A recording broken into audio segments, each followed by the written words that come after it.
नमस्कार, आप सभी का स्वागत है टीसीएस पाठशाला के यूट्यूब चैनल पे। हम लोग इंग्लिश के वीडियोस को पढ़ रहे हैं और इंग्लिश के टीचिंग के क्रम में आज हम लोग थर्ड वीडियो मतलब तीसरा लेक्चर लेके हाजिर हैं, जो कि नरेशन पे हम लोग पढ़ रहे थे। तो सबसे पहले जो पार्ट 1 था उसमें हमने आपसे डिस्कस किया था कि नरेशन का बेसिक क्या होता है और डायरेक्ट और इनडायरेक्ट में डिफरेंस क्या होता है। तो हम लोगों ने पार्ट 1 पढ़ लिया है बेसिक्स को लेकर के। फिर उसके बाद हम लोगों ने पार्ट 2 पढ़ा और पार्ट 2 में हम लोगों ने डिस्कस किया कि कैसे हम लोग चेंज ऑफ टेंस को अप्लाई करते हैं। चेंज ऑफ टेंस कैसे होता है ना, तो बेसिक जो जनरल चेंजेस होते हैं टेंस, पर्सन ना और अदर वर्ड्स। तो हम लोगों ने 2 चेंजेस पढ़ लिए थे, एक तो चेंज ऑफ टेंस पढ़ लिया था और एक हम लोगों ने पढ़ लिया था चेंज ऑफ अदर वर्ड्स। ठीक है, अगर आपने पहले के वीडियोस को नहीं देखा है तो आप प्लेलिस्ट में जाकर के पहले के वीडियोस को देख लें। ठीक है, आप पहले के वीडियोस को देखेंगे तो आपको जो कंटिन्यूटी होगी वो अच्छे से समझ में आएगी। पार्ट 1, पार्ट 2 और फिर उसके बाद आज का लेक्चर देखिएगा। ठीक है, तो चलिए क्लास को शुरू करते हैं, स्टार्ट करते हैं। अभी तो हम लोग कॉन्सेप्ट पे ही बात कर रहे हैं। कॉन्सेप्ट के बाद हम लोग चलेंगे क्वेश्चंस की प्रैक्टिस पे। आप लोग को बुक्स के भी क्वेश्चन सॉल्व कराए जाएंगे, साथ में जितने एग्जाम के प्रीवियस ईयर के क्वेश्चंस आए हुए हैं नरेशन से, उन सबको मैं आपके ही क्लास में डिस्कस करूंगा।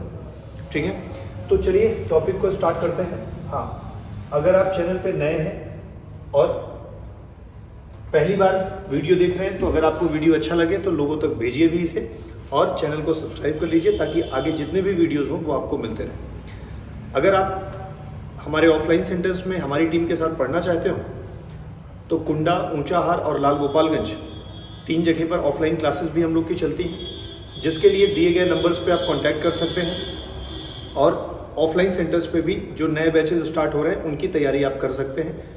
अदरवाइज अगर आप दूर के हैं तो आप ऑनलाइन क्लासेस ऐसे अटेंड करते रहें। और अगर आपको कोई सजेशन भी लगता है तो ज़रूर कमेंट बॉक्स में दे दिया करिए, हमारी टीम उस पर ज़रूर ध्यान देगी। ठीक है, चलिए नरेशन पार्ट 3 में आज हम लोग जो पढ़ेंगे वो पढ़ेंगे जनरल चेंजेस का ही एक पोर्शन। तो हम लोग जनरल चेंजेस के बारे में बात कर रहे थे बच्चों, और जनरल चेंजेस के अंतर्गत हम लोग बात कर चुके थे 2 प्रकार के चेंज के बारे में। एक तो हम लोगों ने बात कर लिया था कि टेंस कैसे चेंज होता है पार्ट 2 में, और दूसरा हम लोगों ने बात कर लिया था कि वर्ड्स कैसे चेंज होते हैं। तो याद करिए, मैंने आपको बताया था कि दिस का दैट, दीस का दोस, दस का सो, नाउ का देन, ठीक है, हियर का देयर, इधर का दीदर। ठीक है, ऐसे वर्ड्स चेंज करते हैं। मैंने आपको ये भी बताया था कि कौन कौन से ऐसे वर्ड्स हैं जो चेंज नहीं होते हैं। राइट, जस के तस वो लिखे रहते हैं। ठीक है, यूज टू के बारे में बात हुआ था, ऐसे वर्ड्स की पूरी लिस्ट मैंने वहां पे समझाई थी। तो आज हम लोग थर्ड चेंज के बारे में डिस्कशन करने जा रहे हैं, और जो कि थर्ड चेंज है वो हम लोग बात करने जा रहे हैं चेंज ऑफ पर्सन को लेकर के। आज की क्लास के बाद आपको नरेशन का काफी कॉन्सेप्ट क्लियर हो जाएगा। ठीक है, आप आसानी से प्रश्नों को सॉल्व कर सकते हैं। हाँ, जब हम आपको प्रैक्टिस करवाएंगे तो हम आपको ये बताएंगे कि तरीके से बहुत जल्दी समय में, बहुत जल्दी में कैसे क्वेश्चंस को सॉल्व किया जाएगा। ऐसा मेरा मानना है कि मैक्सिमम 10 सेकेंड्स ही एक क्वेश्चन लेता है, डायरेक्ट और इनडायरेक्ट, और या तो नरेशन। अगर उसकी लेंथ बहुत बड़ी नहीं है, अगर बड़ी भी लेंथ है तब पर भी उसके क्वेश्चंस का टाइम बहुत ज़्यादा नहीं बढ़ना चाहिए। ठीक है, लॉजिक्स पता होंगे कैसे सॉल्व करने हैं तो ईजिली आप सॉल्व करते चले जाएंगे। चलिए आज का टॉपिक स्टार्ट करते हैं, चेंज ऑफ पर्सन। तो मैंने आपसे एक चीज बताया था कि हम चाहे टेंस बदलें, चाहे तो टेंस बदलें, चाहे तो पर्सन बदलें, और चाहे तो वर्ड्स बदलें, ये तीनों के तीनों चेंजेस कहां पे अप्लाई होते हैं? ये आरएस में, मतलब कि रिपोर्टेड स्पीच में अप्लाई होते हैं। रिपोर्टेड स्पीच में अप्लाई होते हैं।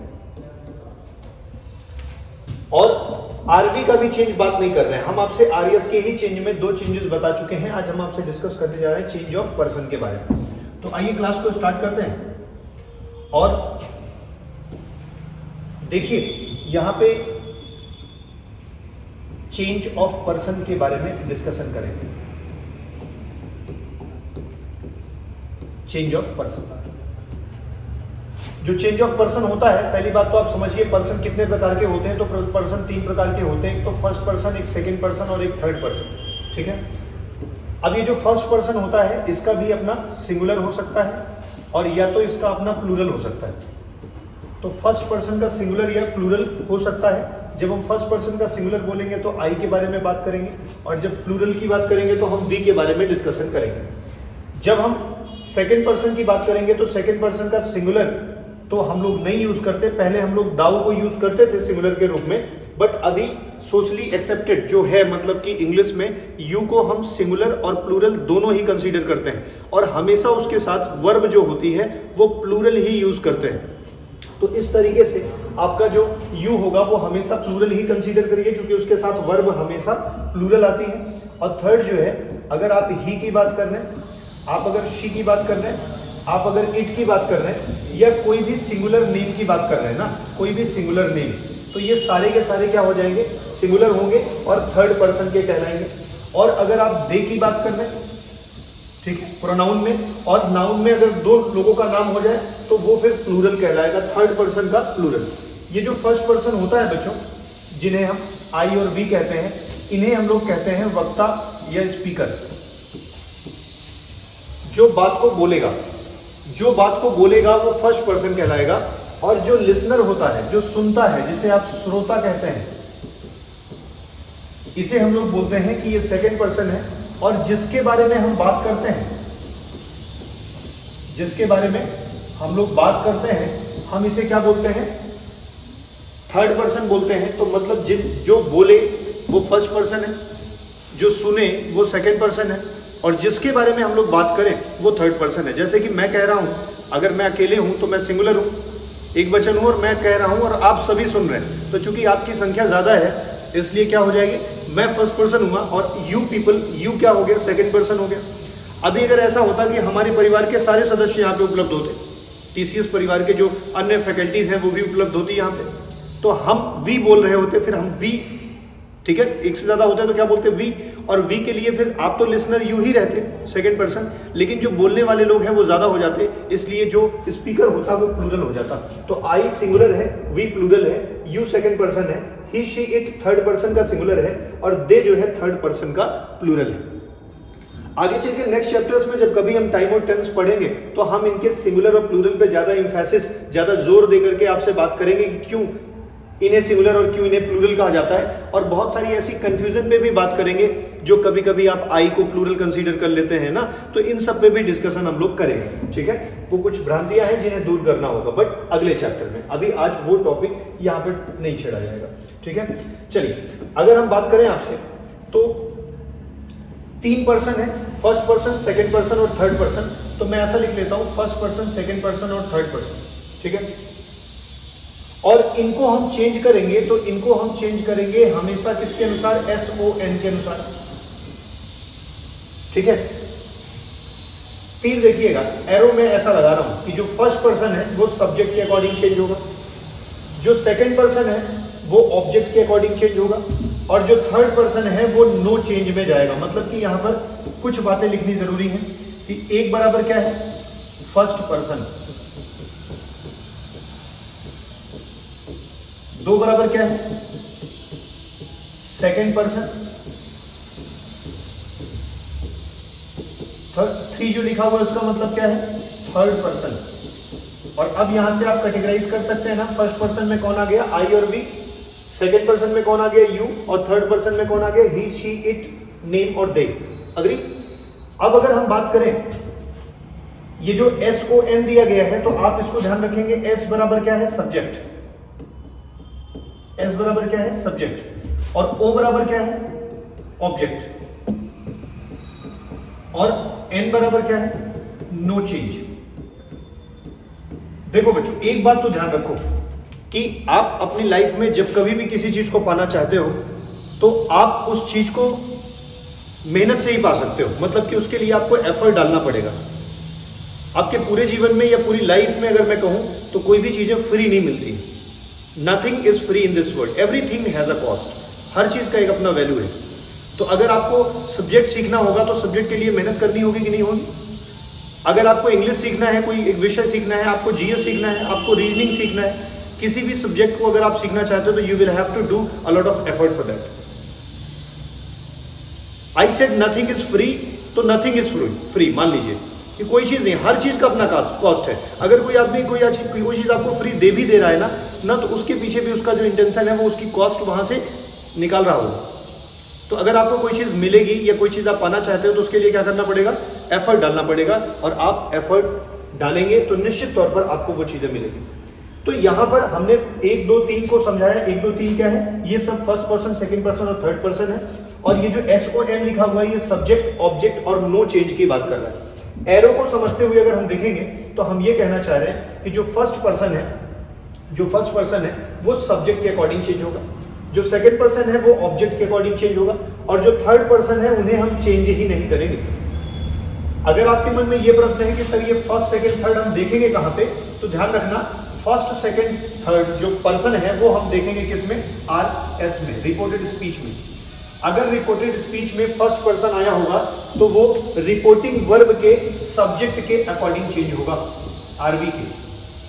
तो RS में आए हुए फर्स्ट पर्सन को RV के सब्जेक्ट के अनुसार चेंज कर दोगे, RS में आए हुए सेकंड पर्सन को RV के ऑब्जेक्ट के अनुसार चेंज कर दोगे, और अगर RS में कोई थर्ड पर्सन आया है तो हम उसे चेंज ही नहीं करेंगे। समझ पा रहे हैं इतनी बात? अगर मैं और आगे बढ़ूं तो मैं ये कह सकता हूं कि जैसे ऐसा मैं लिख दूं, I said to them you can not defeat that boy. ठीक है, अब जरा सा इतना समझना है कि यहां पर जो RS है वहां पर ये जो आया हुआ है किस पर्सन का है, सेकंड पर्सन का है। तो सेकंड पर्सन है ये तो ऑब्जेक्ट के अनुसार चेंज होगा। जरा सा यहां पे देखो, सेकंड पर्सन किसके हिसाब से चेंज होगा, सेकंड पर्सन ऑब्जेक्ट के हिसाब से। ऑब्जेक्ट किसका, RV का। तो ऑब्जेक्ट अगर RV का है इसका मतलब ऑब्जेक्ट RV का ये है और सब्जेक्ट ये है। तो RS में आया हुआ जो प्रोनाउन है वो किसके अनुसार चेंज होगा, RV के सब्जेक्ट या ऑब्जेक्ट के अनुसार। क्योंकि ये सेकंड पर्सन का था इसलिए इसको हम देम के अकॉर्डिंग चेंज करेंगे, दे बना देंगे। बात समझ पा रहे कि नहीं? अगर मैं ये ऐसे करता कि मान लीजिए यहां पर कोई एक वर्ड दिखा दिया जाए कि मैं इसे चेंज करके ऐसा लिख दूं, you can not defeat my brother, तो फिर आपको समझने की बात हो जाती है माई भी तो एक प्रोनाउन है, ठीक है, और माई भी एक प्रोनाउन है तो माई भी चेंज होगा किसके अकॉर्डिंग, माई फर्स्ट पर्सन है, आई का भाग है ना, तो फर्स्ट पर्सन सब्जेक्ट के अकॉर्डिंग चेंज होगा, आई के अकॉर्डिंग माई चेंज होगा।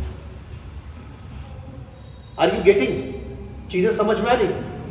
आइए मैं कुछ और बातें एक्सप्लेन करता हूं आपके लिए, और बेहतर होता चला जाएगा, समझ आपकी बहुत बेहतर होती चली जाएगी। और एक दिन की और क्लास के बाद ना फिर तो आप आसानी से एक मतलब कोई भी क्वेश्चन ऐसा नहीं बचेगा जिसको आप सॉल्व ना कर पाए। फिर मैं तो 100 क्वेश्चन लगभग सॉल्व भी करवाऊंगा ना आपसे, प्रीवियस ईयर वाले, यहीं पर इसी चैनल पे सॉल्व करवाऊंगा।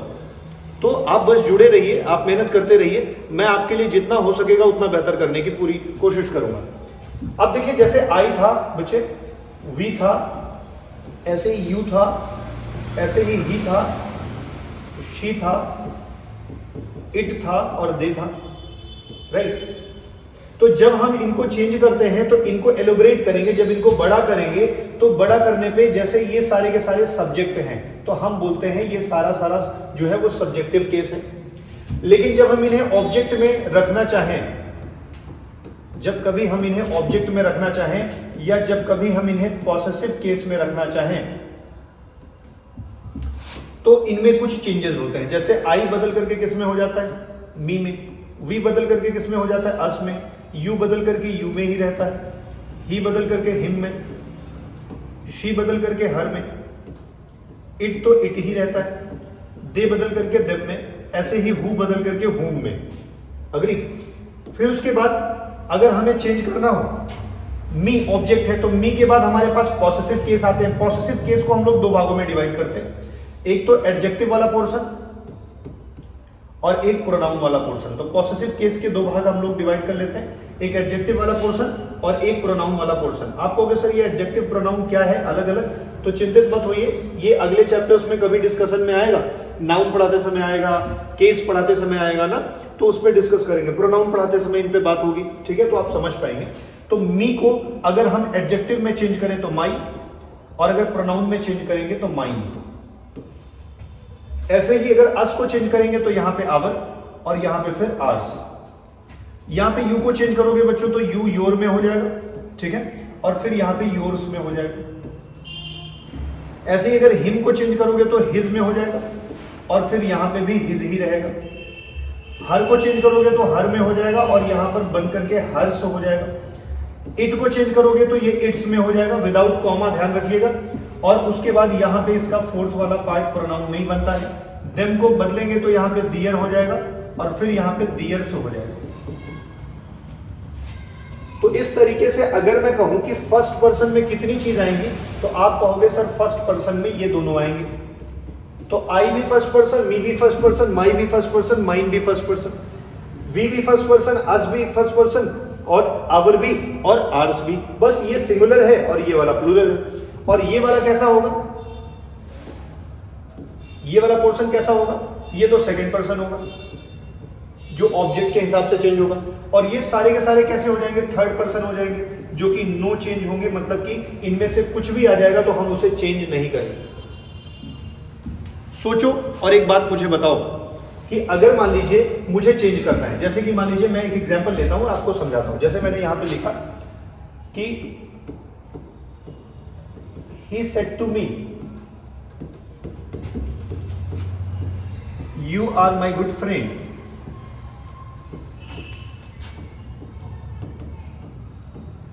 but I can't come with you।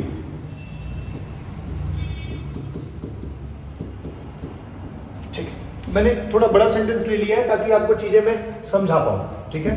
अब ये पूरा का पूरा एक सेंटेंस ले लिया जो कि दो भागों में डिवाइडेड है, इसका मतलब ये डायरेक्ट स्पीच है।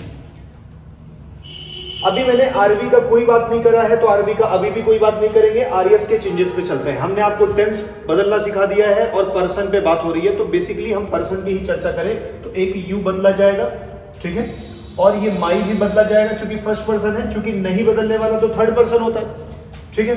और यहां पर फिर आई बदलेगा, फिर यहां पर विद यू बदलेगा। इतने वर्ड्स ऐसे हैं जो पर्सन में चेंज होने चाहिए। एक बात बताओ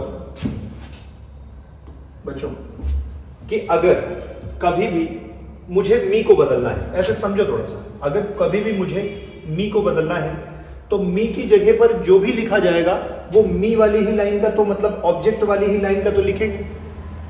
ऐसा तो करोगे नहीं कि मी को बदलोगे और मी को बदल करके इस वाली लाइन का उसकी जगह पे लिख दोगे, नहीं, क्योंकि जब ऑब्जेक्ट चेंज होगा तो ऑब्जेक्ट में से ही कुछ ना कुछ ले आओगे और जब सब्जेक्ट चेंज होगा तो सब्जेक्ट में से ही कुछ ना कुछ ले आओगे।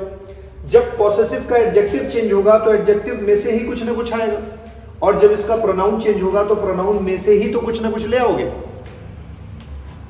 समझ पा रहे हो कि नहीं समझ पा रहे हो? इतनी बातें आपके दिमाग में जा रही है कि चेंजेस कैसे होंगे। आइए मैं कुछ एग्जांपल्स के साथ आपको समझाता हूं। जैसे मानो अगर ये सेंटेंस है तो यहां पर यू जो है वो सब्जेक्ट है, यहां पर जो यू है ये वाला ये सब्जेक्ट है, ये वाला पॉसेसिव का एडजेक्टिव है, ये वाला देखो बट के बाद फिर ये सब्जेक्ट है और बच्चे यहां पर विद के बाद ये ऑब्जेक्टिव केस में है। प्रेपोजिशन के बाद हमेशा ऑब्जेक्टिव केस लगता है तो विद के बाद ये यू कौन सा वाला है, ये यू बच्चों जो है वो ये वाला है, ये वाला सेकंड ये वाला यू है, क्योंकि प्रेपोजिशन के बाद सब्जेक्ट नहीं लगता, प्रेपोजिशन के बाद हमेशा क्या लगता है, ऑब्जेक्टिव केस लगता है। सहमत होगी नहीं भाई? अभी देखो आगे चीजों को समझो कैसा मैं समझाने की कोशिश कर रहा हूं। अब ये सेकंड पर्सन है सब्जेक्ट वाला तो इसकी जगह पर जो भी लगाओगे वो सब्जेक्ट वाला ही तो लगाओगे, इसी में से तो लगाओगे। अब इस सब्जेक्ट वाले यू को बदल करके इसमें से तो लगा नहीं दोगे। इसका मतलब है कि अब देखो चेंज किसके अकॉर्डिंग करना है, यू को चेंज करना है मी के अकॉर्डिंग, यू को चेंज करना है मी के अकॉर्डिंग। चेंज किसको करना है, यू को, तो किसकी लाइन का लिखोगे, यू वाले की ही लाइन का लिखोगे। और किसके अकॉर्डिंग चेंज करना है, मी के अकॉर्डिंग। और देखो थोड़ा सा चेंज करना है इस वाले यू को और किसके अकॉर्डिंग, मी के अकॉर्डिंग। तो यू की जगह पे तो यू के ही लाइन का लिखोगे तो इसीलिए मी को पकड़ करके किस लाइन में आओगे, यू वाली लाइन में जिसको चेंज करना है। तो यहां पे क्या लिख दोगे, आई लिख दोगे। चलो ये तो बेसिक था। अगर मैं ऐसे ही समझाना चाहूं तो बच्चे ये सब्जेक्ट था, मी का सब्जेक्ट कौन होता है, आई। मी का सब्जेक्ट कौन होता है, आई। ये एडजेक्टिव है ना, माई, और ये किसके अकॉर्डिंग चेंज होगा? ही के अकॉर्डिंग, क्योंकि ये फर्स्ट पर्सन है, सब्जेक्ट के अकॉर्डिंग चेंज होगा। माई ही के अकॉर्डिंग चेंज होगा, तो माई एडजेक्टिव है तो ही का एडजेक्टिव क्या होगा? हिज। फिर वहां देखो आई सब्जेक्ट है, और आई सब्जेक्ट है फर्स्ट पर्सन का, तो ही के अकॉर्डिंग चेंज होगा, तो आई भी सब्जेक्ट है और ही का सब्जेक्ट ही होता है, तो आई की जगह पे क्या लिख देंगे? ही। और ये यू ऑब्जेक्ट है, तो सेकेंड पर्सन मी के हिसाब से चेंज होगा, तो मी का ऑब्जेक्ट तो मी ही होता है, तो ऐसा चेंज कर देंगे, मतलब ये कुछ ऐसा बन जाएगा। अब इस आर को अगर टेंस में बदल देंगे तो आई के अनुसार वॉज में चला जाएगा, तो I was his good friend, but he can को बदल देंगे तो कुड नॉट में चला जाएगा। कैन को बदलेंगे तो कहां जाएगा? Could not come with me, he could not come with me. मतलब कि हम इजिली पर्सन के चेंजेस को अप्लाई कर सकते हैं। कैसे अप्लाई कर सकते हैं? इसी स्ट्रक्चर को देखते हुए एक आध और सेंटेंस देखते हैं। जैसे मैंने कहा ही सेड या they said to me you can teach well, you can teach well. छोटा सेंटेंस लिया है तो भाई यू को ही केवल बदलना है, और यू सेकंड पर्सन है, मी के अकॉर्डिंग चेंज होगा, यू सब्जेक्ट है तो मी का सब्जेक्ट आई हो जाएगा, कैन को बदल करके हम लोग कुड कर देंगे, आई कुड टीच वेल।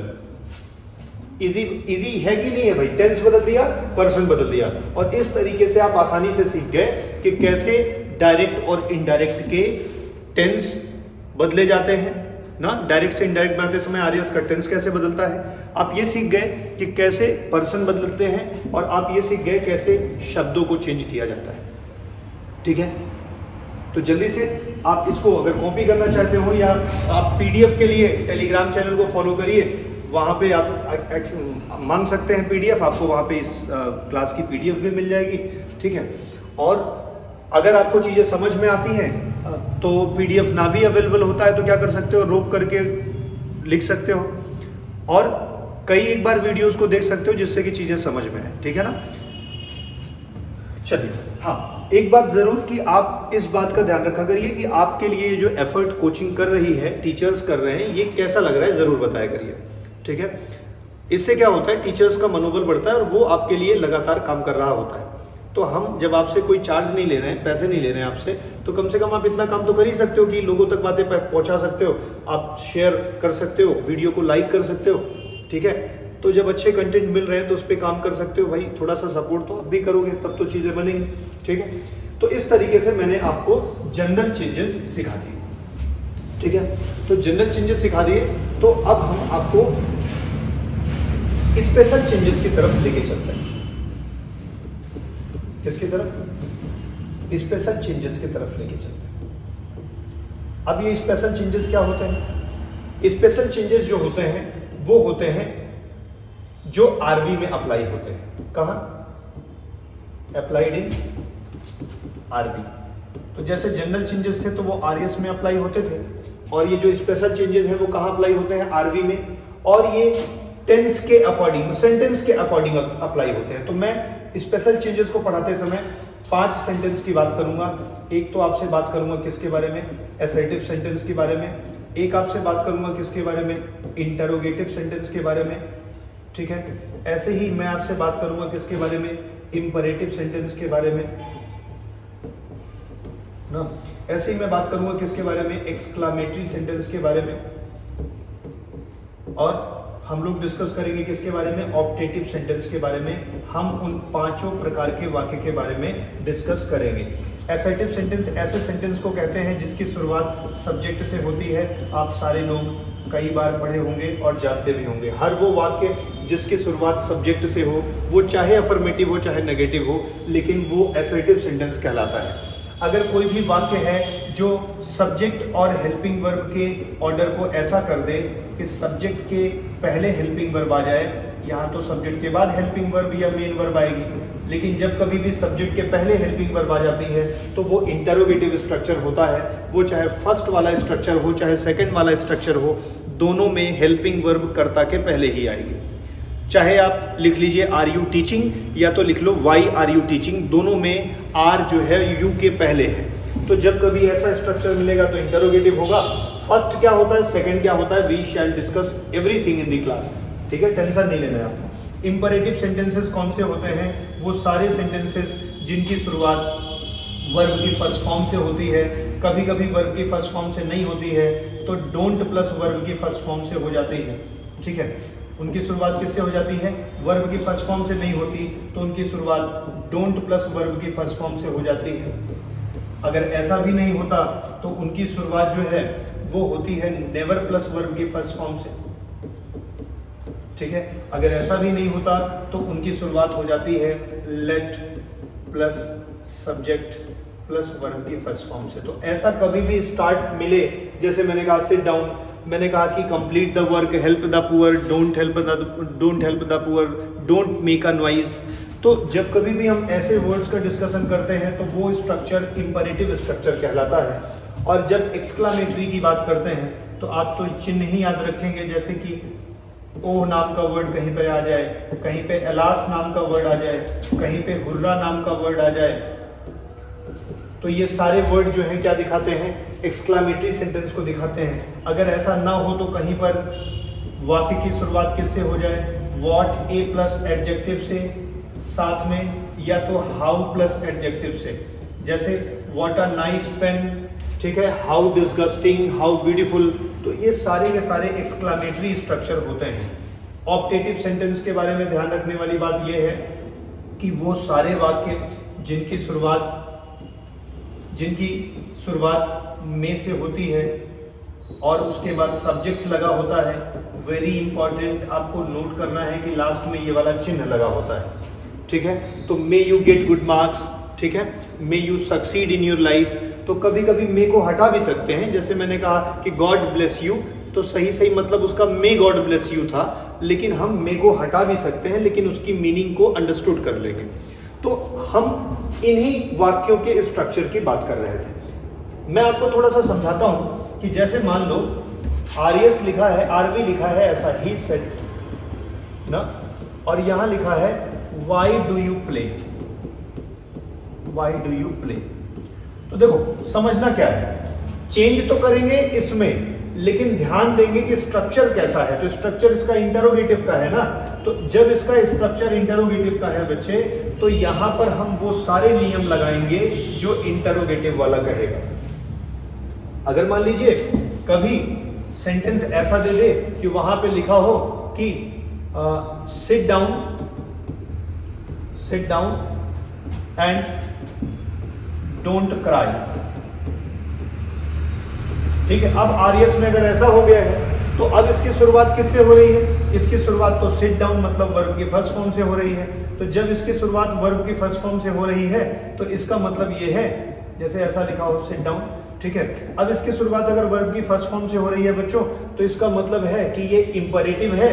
अब इसमें वो सारे नियम लगाएंगे जो इंपरेटिव सेंटेंस का स्पेशल चेंज कहेगा। ऐसे ही हम स्ट्रक्चर देखेंगे आरएस का और चेंजेस करेंगे किसमें, आरवी में, ठीक है। तो हम एक एक करके समझेंगे किसके बारे में, एसर्टिव को कैसे बदलेंगे हम, ऐसे ही इंपरेटिव को कैसे बदलेंगे, ऑप्टेटिव वाले सेंटेंस में चेंजेस कैसे करेंगे। इसके अलावा भी बहुत सारी बातें अभी मुझे आपको बतानी है कि कब टेंस चेंज नहीं होता है, कब पर्सन्स चेंज नहीं होते, वी कब चेंज नहीं होता, कब दे की जगह पे इट बेहतर होता है ना। तो ऐसे बहुत सारे अपवाद हैं या जो रूल्स हैं जो जिनसे क्वेश्चंस खूब बनता रहता है, हम इन सब के बारे में आपसे डिस्कस करेंगे बट पार्ट 4 में, ठीक है। तो ये तीनों वीडियोस आप देखिएगा, कैसा लगा जरूर रिएक्ट करिएगा, बताइएगा। और अगर बेनिफिशियल है, आपको चीजें समझ में आ रही हैं, तो हम वीडियोस को कंटिन्यू रखेंगे और आपके लिए एफर्ट लगातार करते रहेंगे, ठीक है। तो क्वालिटी कंटेंट भी मिलेगा, मेहनत भी टीचर्स कर रहे हैं, हर टीचर्स धीरे धीरे चीज़ें ग्रो ही हो रही हैं। आपसे मुझे सपोर्ट की इतनी ही आवश्यकता है कि जब वीडियोस आपको मिले तो आप उन्हें लोगों तक शेयर करें, अपने स्टेटस पे लगा दिया करें, या कहीं पर भी सोशल मीडिया जो आप यूज़ करते हैं वहाँ के थ्रू अन्य लोगों तक पहुँचाने का प्रयास करें, ठीक है। बस हम लोग आपके लिए लगातार काम करते रहेंगे। Thank you very much, will meet in the next session.